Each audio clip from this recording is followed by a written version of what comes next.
So dear students, आज की class का जो सबसे पहला लर्निंग ऑब्जेक्टिव है वो रहेगा, हम ये समझेंगे कि डिस्पर्शन क्या है और इसके एब्सोल्यूट और रिलेटिव मेजर्स क्या होते हैं। मींस परिक्षेपण का निरपेक्ष और सापेक्ष माप क्या होता है, लेकिन उससे पहले हम पढ़ेंगे परिक्षेपण के बारे में, इसका क्या अर्थ है उसके बारे में।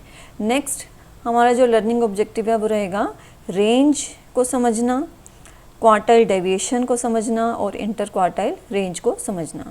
और बच्चों जो रेंज है उसको पूरे लेक्चर में, पूरी क्लास में हम आर से प्रेजेंट करेंगे, क्वार्टाइल डेविएशन को क्यू डी से शो करेंगे और इंटर क्वार्टाइल रेंज को आई क्यू आर से मैं लिखूंगी। तो आप ये ध्यान रखिएगा, R for range, Q D for quartile deviation, I Q R for inter quartile range. और जब रेंज हम पढ़ेंगे, रेंज के बारे में, परास के बारे में, तो हम साथ ही उसके कोफिशिएंट ऑफ रेंज को भी पढ़ेंगे, जिसको हम प्रेजेंट करेंगे सी आर से। और क्यू डी के साथ हम उसका कोफिशिएंट ऑफ क्वार्टाइल डेविएशन उसके बारे में पढ़ेंगे, जिसको मैं प्रेजेंट करूँगी सी क्यू डी से। तो ये शॉर्ट फॉर्म्स हम यूज़ करेंगे जब हम न्यूमेरिकल्स, फॉर्मूलाज इन सबको समझेंगे। तो ये हमारे लर्निंग ऑब्जेक्टिव्स रहेंगे। तो देखिए डिस्पर्शन क्या होता है। डिस्पर्शन परिक्षेपण बोलते हैं इसको। तो इसका मतलब क्या है कि विभिन्न मदों तथा केंद्रीय प्रवृत्ति के अंतर के विस्तार को ये मापता है। और किसी श्रृंखला की जो विभिन्न मदें हैं उनमें आपस में और औसत से विभिन्न होने की प्रवृत्ति पाई जाती है। तो परिक्षेपण क्या करता है, इसी अंतर को मापता है, इसके अंतर के विस्तार को मापता है। मतलब कहने का क्या है, जैसे मैं आपको एग्जांपल देती हूँ कि यदि हम प्रति व्यक्ति आय पर कैपिटा इनकम का एग्जांपल लेते हैं, तो प्रति व्यक्ति आय क्या है, ये एक औसत है, ये हमें औसत माप दर्शा रहा है। यदि हम कह रहे हैं प्रति व्यक्ति आय 25,000 रुपीज़ है, तो उसका ये मतलब नहीं है कि सभी फैमिलीज़ की जो आय है, प्रति व्यक्ति आय सभी परिवारों की 25,000 है। किसी किसी से बहुत कम होगी, किसी किसी से बहुत ज़्यादा होगी। तो ये एक एवरेज वैल्यू आ गई हमारे पास। तो जो परिक्षेपण है, मीन्स डिस्पर्शन है, वो क्या मेजर करेगा कि जो विभिन्न मदें हैं, विभिन्न जो परिवार हैं, उनकी जो आय है वो इस औसत आय से कितनी बिखरी हुई है, मतलब उसमें कितना गैप है। तो इसके अंतर के विस्तार को डिस्पर्शन जो है वो मेजर करेगा। और जो डिस्पर्शन है उसका एक तो निरपेक्ष माप होगा और एक सापेक्ष माप होगा। इसको भी समझते हैं हम कि निरपेक्ष और सापेक्ष माप कौन कौन से हैं। तो डिस्पर्शन का जो एब्सोल्यूट मेजर है वो क्या है कि जिसे उन्हीं इकाइयों में व्यक्त किया जाता है जिसमें मूल आंकड़े होते हैं। तो जैसे कि यदि वस्तु की कीमत को रुपए में मापा जा रहा है, तो जो हमारी वैल्यू आती है वो भी रुपीज़ में आती है, तो वो क्या हो गया, वो एब्सोल्यूट मेजर हो गया। तो इसलिए इसको हम क्या बोलेंगे, डिस्पर्शन का एब्सोल्यूट मेजर। और जो ये एब्सोल्यूट मेजर है वो कहाँ उचित रहेगा, जहाँ केवल एक ही वितरण का वर्णन करना हो, जहाँ हमें तुलना ना करनी पड़े श्रृंखलाओं की, वहीं पर ये मेथड एप्लीकेबल हो सकता है। और डिस्पर्शन के एब्सोल्यूट मेजर्स में क्या क्या शामिल होते हैं, एक तो है रेंज, परास जिसको कहते हैं, और दूसरा है क्वार्टाइल डेविएशन, और थर्ड रहेगा इंटर क्वार्टाइल रेंज। और जो परिक्षेपण का रिलेटिव मेजर है, सापेक्ष माप, वो क्या है, जिसमें आंकड़ों के अंतर को अनुपात या प्रतिशत के रूप में व्यक्त किया जाता है। जैसे यदि हम ये कहें कि इंडिया में जो पॉवर्टी लाइन से नीचे रहने वाले लोग हैं वो 22% हैं, तो ये परसेंटेज की फॉर्म में हमने शो कर दिया, तो डिस्पर्शन का ये रिलेटिव मेजर हो गया। क्यों कहते हैं हम इसको रिलेटिव मेजर, क्योंकि सापेक्ष माप जो है वो वहाँ उचित होगा जहाँ दो या दो से अधिक श्रृंखलाओं की तुलना करनी हो। तो ये जो मैंने आपको अभी एग्जाम्पल दिया, पॉवर्टी लाइन से नीचे 22% लोग रह रहे हैं, तो ये हमें हेल्प करेगा अपने कंट्री की सिचुएशन को बाकी कंट्रीज़ के साथ कंपेयर करने में। तो इसलिए इसको हम बोलते हैं रिलेटिव मेजर। और रिलेटिव मेजर में हम किसकी कैलकुलेशन सीखेंगे, हम पढ़ेंगे कोफिशिएंट ऑफ रेंज के बारे में, और दूसरा हम पढ़ेंगे कोफिशिएंट ऑफ क्वार्टाइल डेविएशन के बारे में। तो बच्चों देखिए रेंज क्या है। रेंज का मीनिंग क्या है कि किसी श्रृंखला में अधिकतम तथा न्यूनतम मानों के बीच का ये अंतर है। और ये जो डिस्पर्शन है उसका सबसे सरल माप है रेंज। और रेंज को हम कैसे कैलकुलेट करते हैं, जैसे मैंने यहाँ पे लिखा है अधिकतम और न्यूनतम मानों के बीच का अंतर है। अधिकतम का मतलब क्या, हाईएस्ट, या जिसको हम बोलते हैं लार्जेस्ट। तो ये हमारी सबसे अधिकतम वैल्यू होगी, लार्जेस्ट सबसे बड़ी वैल्यू। और न्यूनतम मीन्स जो सबसे स्मॉलेस्ट है, लोएस्ट वैल्यू, उसको हम कह रहे हैं एस से प्रेजेंट कर रहे हैं। तो range, R stands for range, इसका फॉर्मूला क्या हो जाएगा, L माइनस एस। तो L यहाँ पर क्या है, सबसे बड़ी value, largest value. L means largest, सबसे बड़ी वैल्यू, और S यहाँ पर जो ये एस स्टैंड कर रहा है, ये किसके लिए स्टैंड कर रहा है? स्मॉलेस्ट वैल्यू के लिए। और कहीं कहीं आपको ये रेंज जो कैलकुलेट करने का फॉर्मूला ये भी मिलेगा, h माइनस एल। तो यहाँ पर l लोएस्ट वैल्यू हो जाएगी और h क्या हो जाएगी? हाईएस्ट वैल्यू हो जाएगी। तो बात वही है, largest means highest value, smallest means सबसे लोएस्ट वैल्यू जो है, न्यूनतम मान, तो उसको हम बोलेंगे रेंज। अभी इसको ऊपर हम न्यूमेरिकल्स भी करेंगे, आप सब क्लियर हो जाएगा फिर ये। और कोफिशिएंट ऑफ रेंज जो है, जिसको हम सी आर से प्रेजेंट करते हैं, सी आर का फॉर्मूला क्या होगा? L minus S L plus S. तो मीन्स लार्जेस्ट वैल्यू में से स्मॉलेस्ट वैल्यू माइनस कर दी, उसको डिवाइड कर देंगे, लार्जेस्ट में स्मॉलेस्ट वैल्यू जो है उसको ऐड करके जो बनेगा, तो उसको एल माइनस एस को डिवाइड कर देंगे इससे। तो देखिए बच्चों, हमने क्या सीखना है कि जो रेंज है और जो कोफिशिएंट ऑफ रेंज है उसको डिफरेंट स्टैटिस्टिकल सीरीज़ में कैसे मेजर कर सकते हैं। मतलब जो सांख्यिकीय श्रृंखलाएं हैं उसमें हम रेंज और जो कोफिशिएंट ऑफ रेंज है उसको कैसे कैलकुलेट करेंगे। तो हमारी फर्स्ट जो श्रृंखला रहेगी वो है व्यक्तिगत श्रृंखला, इंडिविजुअल सीरीज़। दूसरी हम रेंज सीखेंगे डिस्क्रीट सीरीज़ में इसको कैसे मेजर करते हैं। और थर्ड रहेगा आवृत्ति वितरण श्रृंखला मीन्स फ्रीक्वेंसी डिस्ट्रीब्यूशन सीरीज़ में इसको कैसे मेजर करते हैं। तो इंडिविजुअल सीरीज़ में रेंज को कैलकुलेट करने का फॉर्मूला वही रहेगा जो अभी हमने डिस्कस किया था, L माइनस एस रेंज होगा, और कोफिशिएंट ऑफ रेंज हम कैलकुलेट करेंगे L minus S divided by L plus S. तो देखिए बच्चों, आपके सामने एग्जांपल है कि हमें 5 स्टूडेंट्स के इकोनॉमिक्स में जो उन्होंने अंक प्राप्त किए हैं वो दिए हुए हैं। तो उसके आधार पर हमें परास और परास गुणांक का गणना करनी है। तो जैसे यहाँ मार्क्स दिए हुए हैं तो आपने सबसे पहले क्या रिकग्नाइज करना है, और बेटर तो यही रहेगा, जैसे यहाँ तो जो डाटा आपको शो किया गया है असेंडिंग ऑर्डर में शो किया गया है, तो आप उसको अरेंज कर लेना। अगर डाटा अरेंज ना हो तो सबसे पहले उसको अरेंज कर लेना, तो उससे आपको पता चल जाएगा। जैसे ही आप देख रहे हैं 35 क्या है? लार्जेस्ट वैल्यू है, और 15 क्या है? स्मॉलेस्ट वैल्यू है। तो रेंज कैलकुलेट करना बहुत इजी हो गया, डाटा ऑर्गेनाइज होगा तो 35 माइनस 15, तो रेंज क्या आ जाएगा? R equals 20। तो ये आंसर आ गया, रेंज आ गया हमारे पास, वेरी सिंपल। और कोफिशिएंट ऑफ रेंज के फॉर्मूला ये जो आपके सामने लिखा हुआ है इसमें वैल्यूज पुट कर देंगे। तो 35 माइनस 15 20 था, ये हमने यहाँ कैलकुलेट किया है, और 35 प्लस 15 से इसको डिवाइड कर देंगे। तो मीन्स ये क्या हो गया? 20/50 हो गया। तो कोफिशिएंट ऑफ रेंज हमारे पास क्या आ जाएगा? ये आ जाएगा 0.4। तो ये हमारा आंसर आ गया, CR और R। अब हम रेंज की गणना करेंगे विविक्त श्रृंखला में, मीन्स जो डिस्क्रीट सीरीज़ होती है उसमें रेंज कैसे कैलकुलेट होती है। तो फॉर्मूला यहाँ भी वही रहेगा, R equals L minus S और CR equals L minus S divided by L plus S. तो इस श्रृंखला को हम कैसे पहचानते हैं? इसमें जो भी मदें दी होती हैं, जैसे यहाँ मार्क्स दिए हुए हैं उसके साथ उसकी फ्रीक्वेंसी दी होगी, मीन्स मार्क्स और नंबर ऑफ स्टूडेंट्स दिए होंगे, जैसे आवृत्तियाँ यहाँ पर मेंशन होंगी, तो इसको हम बोलेंगे विविक्त श्रृंखला। तो ये आप पहचान कर सकते हैं इसके बेसिस पर। लेकिन यहाँ रेंज को कैलकुलेट करते समय बच्चों आपको फ्रीक्वेंसी को ध्यान में नहीं रखना है। हमें क्या ध्यान में रखना है? जो मार्क्स हमें दिए हुए हैं, जो हमें मदें दी हुई हैं, उनके बारे में हमने ध्यान रखना है। तो हमें आंकड़े क्या दिए हुए हैं? मार्क्स दिए हुए हैं, और उसकी ये तो आवृत्तियाँ हैं, तो रेंज तो किसके बेसिस पर निकलेगी? रेंज तो इसी के बेसिस पर निकलेगी। तो आप देखिए 70 यहाँ पर L है और लार्जेस्ट वैल्यू हो गई है, और 10 क्या है? ये स्मॉलेस्ट वैल्यू है।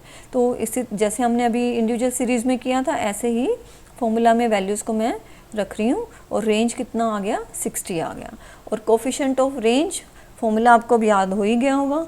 तो जो 70 माइनस 10 और डिवाइड कर देंगे 70 प्लस 10 से, तो मीन्स ये क्या हो गया? 60/80 हो गया। तो हमारा जो कोफिशिएंट ऑफ रेंज आप डिवाइड कर देंगे तो क्या आ जाएगा? ये हमारे पास आ जाएगा 0.75। तो ये कोफिशिएंट ऑफ रेंज आ गया। तो अब देखिए हम क्या करेंगे कि जो आवृत्ति वितरण श्रृंखला है मींस फ्रीक्वेंसी डिस्ट्रीब्यूशन सीरीज़, उसमें रेंज और कोफिशिएंट ऑफ रेंज कैसे कैलकुलेट होता है। तो बच्चों फॉर्मूला अब भी वही रहेगा, R equals L minus S, CR equals L minus S divided by L plus S. लेकिन यहाँ ध्यान रखने वाली बात क्या है कि जो आवृत्ति वितरण श्रृंखला होती है उसमें जो मदें दी होती हैं वो क्लास इंटरवल की फॉर्म में दी होती हैं। जैसे आप ये देख ही रहे हैं, ये क्लास इंटरवल्स हैं। तो जो सबसे यहाँ पर आपको न्यूनतम वैल्यू दिख रही है वो कौन सी दिख रही है? 10। और ये 100 क्या है? ये सबसे उच्चतम वैल्यू हो गई। ठीक है। तो ये लार्जेस्ट वैल्यू हो गई, ये स्मॉलेस्ट वैल्यू होगी, मतलब ये उच्चतम सीमा हो गई और ये न्यूनतम सीमा हो गई। तो इन्हीं को हम फॉर्मूला में पुट कर देंगे, तो आर क्या आ जाएगा, 100 माइनस 10 कर देंगे तो ये 90 आ गया। तो यहाँ पर भी बच्चों आपको ये जो है फ्रीक्वेंसी, नंबर ऑफ स्टूडेंट्स, इसको कंसीडर नहीं करना है, आपने इसके बेसिस पर ही रेंज को कैलकुलेट करना है। तो उच्चतम सीमा माइनस न्यूनतम सीमा, और जो कोफिशिएंट ऑफ रेंज है उसमें भी फॉर्मूला हम अप्लाई कर देते हैं। तो फॉर्मूला के according 100 minus 10 divided by 100 plus 10, तो ये आ जाएगा 90 बाई 110 आ गया। तो इसको हम डिवाइड कर लेते हैं, 9 बाई 11 का मतलब क्या हो गया, 0.81 आ जाएगा। तो ये हो गया कोफिशिएंट ऑफ रेंज। तो हम एक और एग्जांपल लेके रेंज को कैलकुलेट करते हैं। आप देखिए यहाँ पर मार्क्स दिए हुए हैं, मीन्स क्लास इंटरवल्स दिए हुए हैं ये हमें, और ये कैसे दिए हुए हैं, 20 to 29, फिर 30 to 39, इस तरह से क्लास इंटरवल दिए हुए हैं। तो इस केस में हम रेंज कैसे निकालेंगे, तो सबसे पहले हमें क्या करना पड़ेगा, यहाँ पर जो फर्स्ट क्लास इंटरवल है उसकी ये जो उच्चतम सीमा है और जो अगले क्लास इंटरवल की न्यूनतम सीमा है उसमें डिफरेंस है।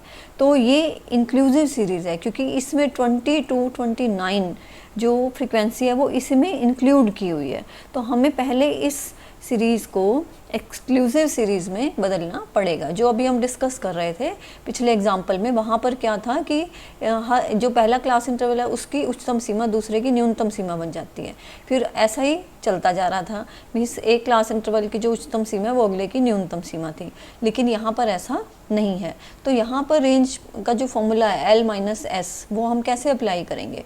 आप देखिए हमें इसको अब क्या करना है, हमें इसको एक्सक्लूसिव सीरीज़ में बदलना है। तो वो कैसे बदलेंगे, आप देखें ना, ये जो पहला क्लास इंटरवल है इसकी जो उच्चतम सीमा है वो है 29 और अगले की न्यूनतम सीमा है 30। तो 30 माइनस 29 हमने किया, 1 आ गया, उस 1 का आप हाफ कर दीजिए, मतलब ये जो इन दोनों का आपस का गैप है उसका हाफ कर दीजिए।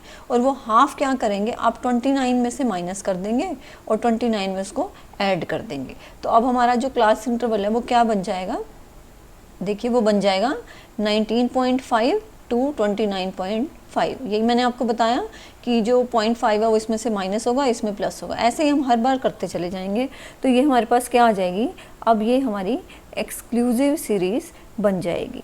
तो इस तरह से हम सभी क्लास इंटरवल्स को यहाँ पर लिख लेते हैं। देखिए, तो देखिए क्लियर हो गया होगा आपको। तो अब क्या करेंगे, अब हमारे पास जो न्यूनतम सीमा है वो तो हो गई 19.5, ये हमारे पास क्या आ गया, ये हमारे पास ऐसा आ गया, और ये जो है ये हमारा क्या है L। तो इनको हम फॉर्मूला में पुट करते हैं वैल्यूज़ को, 69.5 माइनस 19.5, तो रेंज क्या आ गई हमारे पास, रेंज इक्वल्स 50।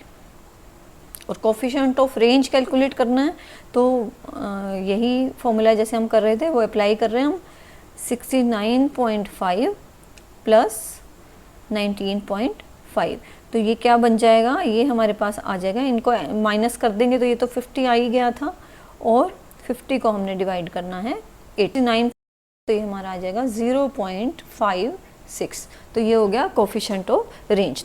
तो बच्चों हमने जो रेंज है उसका फॉर्मूला और न्यूमेरिकल्स तो कर लिए, लेकिन जो रेंज की जो मेरिट्स और डीमेरिट्स हैं वो अब हम डिस्कस करेंगे। देखिए इसकी सबसे पहली मेरिट क्या है, सिंपल, कि जो रेंज है उसको कैलकुलेट करना बहुत ही सिंपल है। आपने देखा ही है, एक कॉमन सा फॉर्मूला है जिसको हम अप्लाई कर रहे हैं। नेक्स्ट है विस्तृत प्रयोग। जो रेंज है उसका विस्तृत प्रयोग होता है, मीन्स डिफरेंट एरियाज़ में, जैसे कि वस्तुएँ जो हैं, वस्तुओं की गुणवत्ता मापने के लिए भी इसका प्रयोग होता है। और एग्जाम्पल हो सकते हैं जैसे शेयर प्राइसेस हैं, उनको लेकर भी रेंज का प्रयोग किया जाता है। तो इसकी वाइड एप्लीकेशन है रेंज की। लेकिन रेंज की कुछ डीमेरिट्स भी हैं। सबसे पहली डीमेरिट उसकी है अस्थिर, मीन्स अनस्टेबल वैल्यू है। क्यों कह रहे हैं हम इसको ऐसा, क्योंकि जो रेंज है वो डिपेंड करती है एक्सट्रीम वैल्यूज़ पर। तो इसलिए कह रहे हैं कि इसका जो माप है वो स्थिर नहीं है, क्योंकि आपने देखा ही है L और S, ये दो वैल्यूज़ को हम कंसीडर कर रहे हैं, बाकी वैल्यूज़ को अहमियत नहीं दी जा रही। नेक्स्ट है सभी मूल्यों पर आधारित नहीं। जैसा मैंने अभी बोला L और S को कंसीडर कर रहे हैं, तो जो रेंज है उसका दूसरा अवगुण यही है कि वो सभी मूल्यों पर आधारित नहीं है। नेक्स्ट है कि श्रृंखला की बनावट की जानकारी का ज्ञान न होना। आपने देखा है कि L-S यही फॉर्मूला अप्लाई किया जा रहा है बार बार हर एक श्रृंखला में, तो जो फॉर्मूला है उसके बेसिस पर श्रृंखला की बनावट की जानकारी प्राप्त नहीं हो पाती है। नेक्स्ट है कि जो open ended frequency distribution series होती है, ओपन एंडेड कौन सी होती है? खुले सिर वाली आवृत्ति वितरण श्रृंखला किसको बोलते हैं? जिसमें कि एक तो एस नहीं दिया होता, मतलब जो न्यूनतम सीमा वो नहीं दी होती, दूसरा उसमें जो हाईएस्ट या जिसको कह रहे हैं हम लार्जेस्ट या ऊपरी सीमा जिसको हम कह रहे हैं उच्चतम सीमा वो नहीं दी होती। अब जब ये दोनों नहीं दिए होंगे तो वहाँ पर रेंज तो अप्लाई हो ही नहीं सकती, तो यही इसका अवगुण है कि ओपन एंडेड सीरीज में हम रेंज को कैलकुलेट नहीं कर पाते हैं। तो ये रेंज का पूरा कंसेप्ट था। अब हम अगले टॉपिक की तरफ चलते हैं। तो देखिए अब हम डिस्कस करेंगे अंतर चतुर्थक परास मीन्स IQR और चतुर्थक विचलन मीन्स QD और इसके कोफिशिएंट के बारे में। तो ये तीन हमने चीज़ें समझनी है। तो सबसे पहले IQR क्या है देखिए, तो किसी श्रृंखला के तृतीय तथा प्रथम चतुर्थक के अंतर को अंतर चतुर्थक परास कहते हैं। तो तृतीय चतुर्थक जिसको तृतीय चतुर्थक Q3 हो गया और प्रथम हो गया Q1, तो मीन्स इन दोनों का जो अंतर है मीन्स IQR क्या हो जाएगा? Q3 माइनस Q1, ये IQR को मेजर करने का फॉर्मूला हो जाएगा। और जो क्वार्टाइल डेविएशन है वो क्या है? ये IQR का हाफ होता है, ठीक है। IQR का फॉर्मूला ये हो गया, तो QD क्या आ जाएगा? इसका हाफ मीन्स हम इसको ऐसे लिख सकते हैं Q3 minus Q1 divided by 2। तो ये हो गया तृतीय चतुर्थक और ये हो गया प्रथम चतुर्थक। तो इन दोनों का आपस का जो अंतर है उसका आधा QD होता है, उसको हम चतुर्थक विचलन कहते हैं। चलिए इसके भी न्यूमेरिकल्स करते हैं। और न्यूमेरिकल्स की तरफ चलने से पहले एक ये और देख लेते हैं कि कोफिशिएंट ऑफ क्वार्टाइल डेविएशन क्या है। तो जो कोफिशिएंट ऑफ क्वार्टाइल डेविएशन है वो डिस्पर्शन का रिलेटिव मेजर होता है। तो इसको किस फॉर्मूला से हम कैलकुलेट कर सकते हैं? हम इसको CQD लिख देते हैं, coefficient of quartile deviation equals Q3 minus Q1 divided by Q3 plus Q1। तो ये है कोफिशिएंट ऑफ क्वार्टाइल डेविएशन को मेजर करने का फॉर्मूला। अब आप देखिए बच्चों, ये Q3 एक तरह से क्या हो गया, जैसे हम रेंज कर रहे थे ना, रेंज में L-S होता था, लार्जेस्ट माइनस स्मॉलेस्ट वैल्यू। तो एक तरह से ये जो क्या है, ये सबसे बड़ा चतुर्थक हो गया Q3 एक तरह से, और ये हमारे लिए एक तरह से लार्जेस्ट वैल्यू हो गई। और Q1 क्या है? सबसे छोटा चतुर्थक, तो एक तरह से S ही हो गया ये Q1। तो फॉर्मूला वही है, बस टर्म थोड़ी सी यहाँ चेंज हो गई क्योंकि यहाँ हम चतुर्थक की बात करें, क्वार्टाइल की बात कर रहे हैं, तो हमने क्वार्टाइल वाली टर्म यहाँ पर यूज़ कर ली है। तो ये कोफिशिएंट ऑफ क्वार्टाइल डेविएशन को मेजर करने का फॉर्मूला है। तो बच्चों जैसे हमने रेंज को डिफरेंट सीरीज़ में कैलकुलेट किया था, उसी तरह से हम QD को भी और उसके कोफिशिएंट को भी डिफरेंट स्टैटिस्टिकल सीरीज़ में कैलकुलेट करेंगे। तो पहले व्यक्तिगत श्रृंखला में करेंगे, फिर डिस्क्रीट सीरीज़ में और फिर फ्रीक्वेंसी डिस्ट्रीब्यूशन सीरीज़ में। तो हमारी सबसे पहली श्रृंखला है व्यक्तिगत श्रृंखला। तो व्यक्तिगत श्रृंखला में QD कैलकुलेट करने का फॉर्मूला जो हमने अभी डिस्कस किया था, Q3 minus Q1 divided by 2, ये तो रहेगा QD का फॉर्मूला। और कोफिशिएंट ऑफ QD कैसे निकलेगा, ये हमने फॉर्मूला डिस्कस किया था, ये इसका फॉर्मूला हो गया। और अब हमें चाहिए क्या है, हमारे पास अगर Q1 और Q3 होगा तभी हम क्वार्टाइल डेविएशन कैलकुलेट कर सकते हैं। तो हमें सबसे पहले Q1 कैलकुलेट करना है। व्यक्तिगत श्रृंखला में Q1 को कैलकुलेट करने का फॉर्मूला होता है size of n+1 bye 4th item. और Q3 कैलकुलेट करना है तो हम क्या करेंगे, साइज ऑफ, ये यहाँ थर्ड क्वार्टाइल है तो इसलिए 3 से यहाँ मल्टीप्लाई हो जाएगा n+1 बाय 4th आइटम। तो ये हो जाएगा Q3 को कैलकुलेट करने का फॉर्मूला। क्योंकि ये फर्स्ट क्वार्टाइल है तो यहाँ पर एक तरह से 1 है, लिखे ना लिखे एक ही बात है। और ये 4 से क्यों डिवाइड हो रहा है, क्योंकि जो क्वार्टाइल होता है, चतुर्थक होता है, वो सीरीज़ को 4 इक्वल पार्ट्स में डिवाइड कर देता है। तो ये 4 उसको प्रेजेंट कर रहा है यहाँ पर, और ये थर्ड क्वार्टाइल होने की वजह से यहाँ पर 3 मेंशन है। तो हमारे सामने ये एग्जाम्पल है, और ये एग्जाम्पल है व्यक्तिगत श्रृंखला का। क्योंकि आप देख रहे हैं, मैंने आपको बताया था जहाँ व्यक्तिगत माप संभव हो, व्यक्तिगत माप को दर्शाया गया वो व्यक्तिगत श्रृंखला होती है। तो इस श्रृंखला में Q1 कैलकुलेट करने का मैंने अभी आपसे फॉर्मूला डिस्कस किया ही था, size of n plus 1/4 item, ये है इसका फॉर्मूला Q1 का। तो आप देखिए n का मतलब क्या है, n मतलब नंबर ऑफ़ आइटम्स, तो नंबर ऑफ़ आइटम्स यहाँ पर क्या है 11 है, तो इसको हम इस तरह से इस फॉर्मूला में पुट कर देंगे वैल्यूज़ को, 11 प्लस 1/4 आइटम, तो क्या आ जाएगा ये 12/4 आ गया। मीन्स हमें थर्ड आइटम जो है, थर्ड आइटम देखिए उसकी वैल्यू क्या है 11, तो हमारा Q1 क्या आ जाएगा 11 आ जाएगा। और Q3 भी इसी तरह कैलकुलेट कर लेंगे। Q3 में क्या होगा, यहाँ पर 3 से मल्टीप्लाई हो जाएगा, तो Q3 इक्वल्स साइज ऑफ 3 से मल्टीप्लाई हुआ n प्लस 1/4 आइटम, ठीक है। और उसके अकॉर्डिंग ये जो n प्लस 1/4 था, ये 3 था, ये हमने यहाँ से कैलकुलेट किया, तो मीन्स ये क्या हो जाएगा, यहाँ मैं 3 सीधा लिख दूँ और 3 इंटू 3 मीन्स 9th जो आइटम आ गई, ठीक है। 9th आइटम की वैल्यू क्या है, अब आप वो देख लीजिए, 9th आइटम की वैल्यू है 23, तो हमारे पास ये Q3 आ गया, Q3 क्या आ गया 23।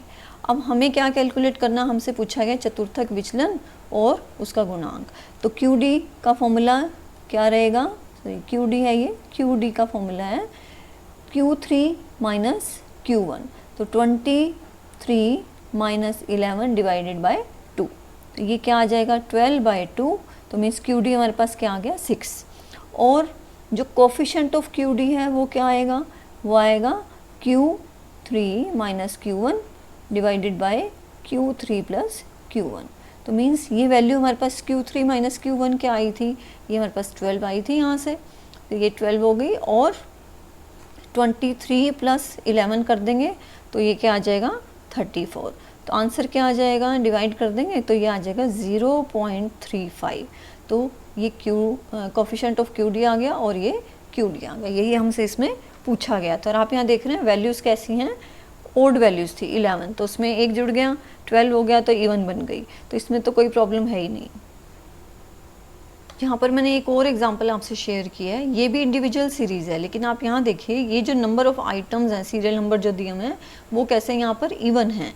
तो जब हम Q1 का फॉर्मूला अप्लाई करते हैं, जो हम ऐसे लिखते हैं ना, size of n plus 1/4 item, तो उस केस में 4th आइटम आ जाएगा यहाँ, तो उस केस में क्या है, ये क्या बन जाएगा 10 प्लस 1/4 हो गया, 10 प्लस 1/4, तो हमें जो वैल्यू आएगी हमारे पास वो क्या आएगी 11/4 आ जाएगा, तो वो क्या हो गया 2.75, तो 2.75 आइटम हमें अब देखनी है। तो ये हमारा Q1 अभी कैलकुलेट नहीं हुआ है, क्योंकि ये तो हमने क्या मेंशन किया है, साइज ऑफ 2.5 आइटम हमने लिखा है।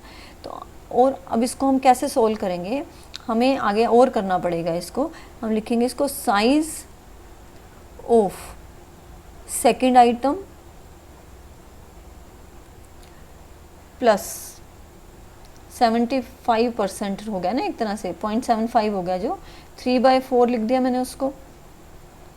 थर्ड आइटम की जो वैल्यू है माइनस सेकेंड आइटम की जो वैल्यू है वो हमें कैलकुलेट करनी पड़ेगी। आप देखिए सेकेंड आइटम की वैल्यू क्या है, ये 150 है यहाँ पर, तो मैंने ये साइज ऑफ सेकेंड आइटम यहाँ मेंशन कर दिया, प्लस 3/4। आप देखिए थर्ड आइटम की वैल्यू क्या है, ये 170, और सेकेंड वैल्यू की आइटम क्या है 150, तो हम इसको 170 माइनस 150 क्या आ जाएगा 20 आ गया ये, तो हम इसको पूरे को कैलकुलेट करेंगे तब हमारे पास Q1 आएगा। तो Q1 क्या आ गया 150 प्लस 3 इंटू 5 मतलब 15 हो गया, तो Q1 हमारा आएगा 165। तो ये किस केस में है, जब यहाँ पर वैल्यूज़ इवन हों, जो +1 होते ही ओड बन जाएगी, तो आपको ये फॉर्मूला अप्लाई करना पड़ेगा। तो Q1 की वैल्यू आ गई 165। अब इसी तरह से हमें Q3 भी निकालना है यहाँ पर, तो Q3 का फॉर्मूला हमने क्या किया था, size of 3 into n+1/4 item. तो आप यहाँ देखेंगे कि n+1/4 तो हमारे पास क्या आया था 2.75, 2.75 आइटम आया था, तो इसको हम ऐसे ही लिख देते हैं। दोबारा शायद आपको कैलकुलेट करने में कोई प्रॉब्लम आएगी नहीं, 11/4 कर देंगे तो वो क्या आ जाएगा, 2.75 आइटम। तो इसको हम मल्टीप्लाई कर देंगे तो अब हमारे पास Q3 हमें एक्सपेंड करके कैलकुलेट करना पड़ेगा। तो ये क्या हो गया, साइज ऑफ 8.25 मीन्स 8.25 आइटम जो है उसके बेसिस पर हमारा Q3 आएगा। तो अब आप आगे इसको ऐसे ही लिखेंगे जैसे मैंने यहाँ आपको बताया था, ऐसे हमें आगे लिखना है।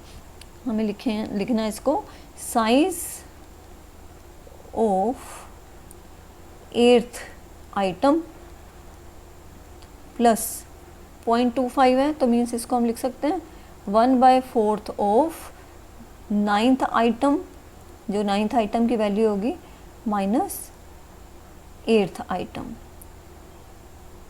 इसको आगे लिख देते हैं ऐसे ही। साइज ऑफ 8th वो क्या है, 192, तो यहाँ पर 192 लिख दिया, और प्लस में क्या करेंगे 1/4, 9th आइटम देख लीजिए ये है, 200 में से ये माइनस हो गया तो क्या आ जाएगा, यहाँ पर 8 आ गया। इसको कैलकुलेट कर लीजिए, तो ये हमारे पास 192 प्लस 2, तो 194 क्या आ गया, ये हमारा Q3 आ गया हमारे पास। अब हमारे पास जो Q3 और Q1 आ गए, उनके बेसिस पर QD निकाल लेंगे। QD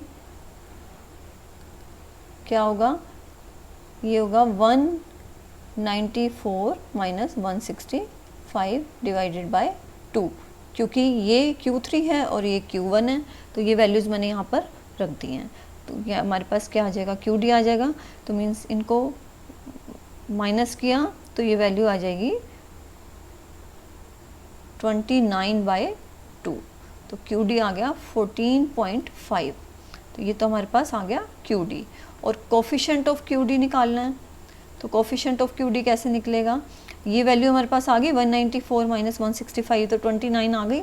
डिवाइड किससे करना है, 194 प्लस 165 से इसको डिवाइड कर देना, 194 प्लस 165, तो ये क्या बन गया, ये बन गया 29 डिवाइडेड बाय 359। तो इसको हमने सिर्फ डिवाइड करना है, तो ये आंसर हमारे पास आ जाएगा, ये आएगा 0.080। तो ये कोफिशिएंट ऑफ QD हमारे पास आ जाएगा। अब देखिए, जब डिस्क्रीट सीरीज़ दी हो तो हम QD कैसे निकालेंगे। फॉर्मूला यहाँ पर भी Q1 और Q3 का वही रहेगा। डिफरेंस क्या है, यहाँ पर हमें मदें दी हुई हैं और ये उनकी फ्रीक्वेंसी होगी, नंबर ऑफ वर्कर्स मतलब फ्रीक्वेंसी F हो गया। तो यहाँ जो फॉर्मूला में हम n यूज़ कर रहे थे, यहाँ n का मतलब क्या होगा, समीशन F। तो सबसे पहले हमें क्या चाहिए होगा, क्यूमुलेटिव फ्रीक्वेंसी मीन्स हमें चाहिए होगी, जैसे ये 2 है फ्रीक्वेंसी, तो ऐड करते जाइए, इसमें 8 ऐड कर देंगे 10 आ गया, ऐसे ही 20 ऐड कर देंगे 30 आ गया, तो आगे इनको ऐसे ही करते चले जाएंगे। तो CF निकाल लेंगे आप, उसके बाद Q1 और Q3 निकाल सकते हैं हम। तो ये मैं टोटल करती जा रही हूँ, इसमें ये ऐड होकर ये आ गया, इसमें ये ऐड होकर 181 आ गया, ऐसे ऐड कर दीजिए 197, और लास्ट क्या है 199। तो मीन्स जो ये टोटल सभी वैल्यूज़ हैं, इनका टोटल जब हम करेंगे तो 199 आएगा। अब इसके ऊपर हमने Q1 और Q3 का फॉर्मूला अप्लाई करना है। तो Q1 क्या था, size of n plus 1/4 item, तो n हमारा क्या है 199, उसमें 1 ऐड हो गया, तो मीन्स ये क्या बन गया 200/4 आइटम, राइट। तो मीन्स हमें क्या करना है, 50th जो आइटम आ गई, क्योंकि 200/4 हमने किया, तो 50th जो आइटम है उसकी वैल्यू क्या है वो देखिए। 50th हमें देखना है CF में। अब CF में 50th मिल रहा है हमें 65 में, मतलब जो 50 से ज़्यादा है वैल्यू, ठीक है, जो वैल्यू 50 से ज़्यादा है। 50 से ज़्यादा क्या है 65, तो 65 का जो वैल्यू दी हुई है, मूल्य दिया हुआ है, वेजेस दी हुई हैं, वो 40 दी हुई हैं। तो इस वजह से ये जो 40 है ये क्या आ जाएगा, ये Q1 आ गया। अब जैसे Q1 हमारे पास 40 आ गया, तो इस तरह Q3 निकालेंगे। Q3 के लिए अब हम क्या करेंगे, Q3 के हमने फॉर्मूला किया था ना, size of 3 into N plus 1/4 item. तो मीन्स हम इसको कैसे लिख सकते हैं, ये जो वैल्यू है ये तो 50 हमारे पास यहाँ आ ही गई, आपको क्लियर हो रहा होगा। तो हमें क्या चाहिए, साइज़ ऑफ 3 आ जाएगा 50th आइटम। तो मीन्स अब हमें क्या चाहिए, हमें ये देखना है 3 इंटू 50 क्या हो गया, 150th हो गया। तो 150 जो है वो किस में एग्जिस्ट करेगा, इस संचयी आवृत्ति में वो शामिल है। और इसके आगे जो मद है मीन्स वेजेस वैल्यू जो दी हुई है वो क्या है 70। तो ये 70 क्या है, ये हो गया Q3। तो इस तरह से Q3 की वैल्यू आ गई 70। It's very simple. तो अब इसी के बेसिस पर हम क्या करेंगे, हम इसी बेसिस पर QD निकाल लेते हैं। QD क्या होगा, 70 माइनस 40/2, तो 30/2 हो गया, ये आ गया QD इक्वल्स 15। और जो कोफिशिएंट ऑफ QD है वो क्या रहेगा, 70 माइनस 40, 30 आ गया, और 70 प्लस 40 कर देंगे तो वो आ जाएगा 110। तो डिवाइड कर देंगे तो ये हमारे पास आंसर आ जाएगा 0.27, ये कोफिशिएंट ऑफ QD आ गया। फ्रीक्वेंसी डिस्ट्रीब्यूशन सीरीज़ में कैसे कैलकुलेट होगा QD और कोफिशिएंट ऑफ QD, यहाँ पर भी देखिए वेजेस दिए हुए हैं, नंबर ऑफ वर्कर्स मतलब F दी हुई है। तो यहाँ पर भी हम सबसे पहले CF निकालेंगे। अब CF निकाल सकते हैं, 4 6 ऐड कर देंगे 10, 3 ऐड होगा 13, 21। तो इस तरह से सारी वैल्यूज़ को हम कैलकुलेट कर लेंगे और ये हो गया 40। तो यहाँ पर जो Q1 निकलेगा वो 2 स्टेजेस में निकलेगा और Q3 भी इसी तरह 2 स्टेजेस में निकलेगा। तो सबसे पहले हमें फॉर्मूला लगाना पड़ेगा Q1 के लिए, साइज ऑफ n/4 आइटम। देखिए n 40 है यहाँ पर आप देख रहे हैं, तो ये क्या बन गया, ये हो गया 40/4 आइटम। तो मतलब हमें अब क्या चाहिए, ये 10 आ गया, 10th आइटम एक तरह से आ गया। तो 10th हमें ये देखना है, ये जो 10 है ये किस में एग्जिस्ट कर रहा है, 10 के बराबर ही है ये वैल्यू, यहाँ पर आप देख रहे हैं CF में हमें चेक करना है। और उसके बाद और नेक्स्ट स्टेप क्या रहेगा, नेक्स्ट स्टेप में हमें लिखना है Q1 इक्वल्स, अब एक्चुअल में Q1 कैलकुलेट होगा L1 plus n/4 minus CF divided by F into I. ये सब मैं आपको बता देती हूँ ये क्या है। L1 means lower limit, n/4 already यहाँ आप कैलकुलेट कर चुके हैं 10। अब ये जो 10 है ये इस CF में एग्जिस्ट करता है, तो इससे पहले वाली, इससे छोटी वाली CF हम यहाँ पर एंटर करेंगे और इस 10 के बेसिस पर ही आपने F लेनी है। ये F हो गई, फ्रीक्वेंसी हो गई, ये L1 हो जाएगा और इनका आपस का जो अंतर है ये L1 है, ये L2, L2 माइनस L1 5 आ गया, तो ये I हो जाएगा। तो मैं इन सभी वैल्यूज़ को अब यहाँ रख देती हूँ। तो L1 है 5 प्लस ये ऑलरेडी 10 आ चुका है n/4 करके, माइनस 4 ये CF हमने कंसीडर की है, इससे छोटी वाली CF, और डिवाइडेड बाय 6 इंटू 5। तो इस सारे को आप सोल्व कर लीजिए। सोल्व करके हमारे पास जो आंसर आएगा वो क्या आ जाएगा, ये 5 प्लस 6/6 इंटू 5, ये कट हो गया। तो हमारे पास Q1 क्या आ गया, Q1 हमारे पास आ गया 10। अब ऐसे ही हम Q3 निकालेंगे, यहाँ पर इसको हाईलाइट कर लेते हैं, ये Q1 आ गया। और Q3 के लिए भी 2 स्टेप में ही चलेंगे। पहले हम ये वाला फॉर्मूला लगाएंगे, size of 3 into n/4 item. तो means size of 3 into n/4 item. तो n/4 आप ऑलरेडी कर चुके हैं, 10 आ रहा है, तो मैं इसको ऐसे लिख देती हूँ 3 इंटू 10। तो ये क्या आ जाएगा, ये आ गया हमारे पास 30। अब हमें देखना है कि 30 जो है किस में एग्जिस्ट करता है। 30 देखिए CF जो है इससे बड़ी वाली CF तो है 33, तो इसके अकॉर्डिंग अब हम L1 20 को लेंगे, F ही आ जाएगा। और क्लास इंटरवल दोनों जो इनमें डिफरेंस है I मतलब वो 5 ही है, और CF ये फॉर्मूला अब यहाँ पर भी हमें अप्लाई करना पड़ेगा। तो मीन्स Q3 सेकंड स्टेप जो Q3 को कैलकुलेट करने का है, क्योंकि अभी Q3 आया ही नहीं, तो यहाँ पर भी यही फॉर्मूला लगेगा, L1 plus 3 into n by fourth item minus CF divided by F into I. तो मैंने आपको बता ही दिया यहाँ पर। तो CF यहाँ अब हम ये वाली कंसीडर करेंगे, क्योंकि जो 30 है उससे छोटी वाली, 30 इसमें एग्जिस्ट करता है तो इससे छोटी वाली को हमने कंसीडर करना है। तो ये हमारे पास L1 तो आ गया 20 प्लस 3 इंटू दिस, ये 30 आ गया, 30 माइनस 21 डिवाइडेड बाय 12 इंटू 5। तो इस सारे को जब आप ये सॉल्व कर लेंगे तो ये हमारे पास क्या आ जाएगा, 9/12 आ जाएगा। ये 9/12 आने का मतलब आप इसको कैसे लिख सकते हैं, हम इसको पूरा सॉल्व करेंगे जब आप, तो आपके पास क्या आ जाएगा, ये 20 प्लस ये आ जाएगा 15/4।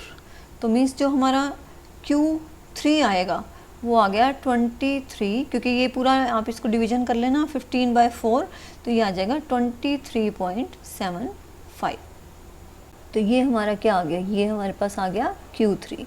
अब आपके पास ये Q1 है और ये Q3 है, तो इसके बेसिस पर आप QD कैलकुलेट कर सकते हैं। QD क्या आ जाएगा, ये देखिए 23.75 में से ये 10 माइनस हो गया, तो क्या आ जाएगा, ये 13.75। इसको 2 से डिवाइड कर देंगे, ये QD कैलकुलेट हो जाएगा, ये आ जाएगा 6.87। और जो कोफिशिएंट ऑफ QD है वो भी कैलकुलेट कर लेते हैं। ये हमारे पास वैल्यू थी ना 23.75, इसमें से 10 माइनस हुआ, ये तो 13.75 आ गई, पॉइंट है यहाँ। और इसमें 23.75 में ये 10 ऐड हो जाएगा, तो क्या बन गया, ये 33.75। तो डिवाइड कर देंगे तो ये आ जाएगा 0.40।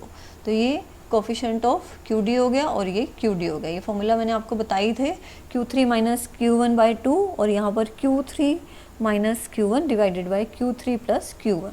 तो ये हमने उसके बेसिस पर सोल्व कर लिया। अब हम बात कर लेते हैं merits and demerits of quartile deviation. तो क्वार्टाइल डेविएशन को भी कैलकुलेट करना सिंपल है, ये इसकी सबसे पहली मेरिट हो गई।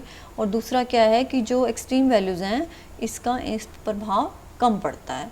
और चतुर्थक विचलन के अवगुण क्या है, ये सभी वही अवगुण है जो रेंज के थे, क्योंकि जो क्वार्टाइल डेविएशन है उस पर वो भी सभी मूल्यों पर आधारित नहीं होता है। यहाँ भी आप देख ही रहे हैं कि Q3 और Q1 बाकी जो वैल्यूज़ हैं उनको कंसीडर नहीं किया जा रहा, और ना ही श्रृंखला की बनावट का ज्ञान हो पाता है। और साथ ही साथ क्योंकि ये सभी वैल्यूज़ पर बेस्ड नहीं है, इसलिए जो इसको हम क्या कह रहे हैं, इसमें अस्थिरता है, मतलब इसका जो मूल्य होता है वो स्थिर नहीं है।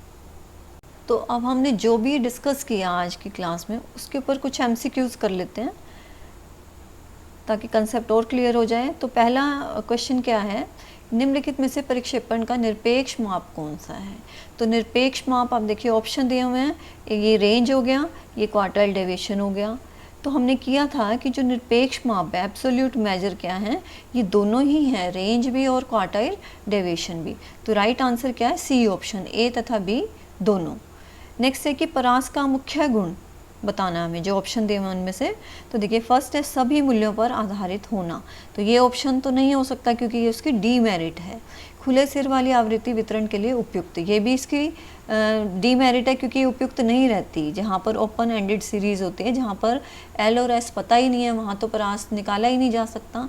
नेक्स्ट है सरल, हाँ परास का ये मुख्य गुण है कि ये सिंपल है, इसको कैलकुलेट करना सिंपल है। तो राइट ऑप्शन क्या है, सी। थर्ड क्वेश्चन है कि यदि Q1 का मूल्य है 23 और IQ आ रहा है 20, तो Q3 का मूल्य क्या होगा। तो देखिए बच्चों, सबसे पहले हम IQR का जो फॉर्मूला था उसको रिकॉल कर लेते हैं। IQR का फॉर्मूला होता है Q3 माइनस Q1। तो IQR हमें यहाँ वैल्यू दी हुई है 20 और Q3 हमें कैलकुलेट करना है, ये पूछा गया हमसे।